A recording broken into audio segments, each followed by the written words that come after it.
You ask Tiger to solve. This deals with linear equations with one unknown. The final result is x equals -4. Let's solve it step by step. Simplify the expression. Group like terms. Simplify the arithmetic. Group all constants on the right side of the equation. Add 8 to both sides. Simplify the arithmetic.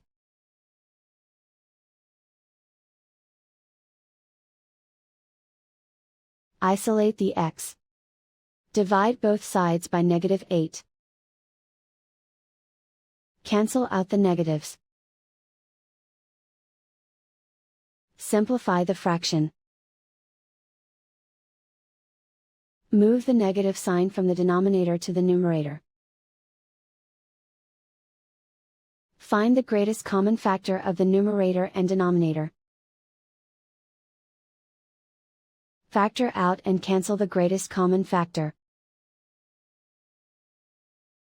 And so the final result is x equals -4.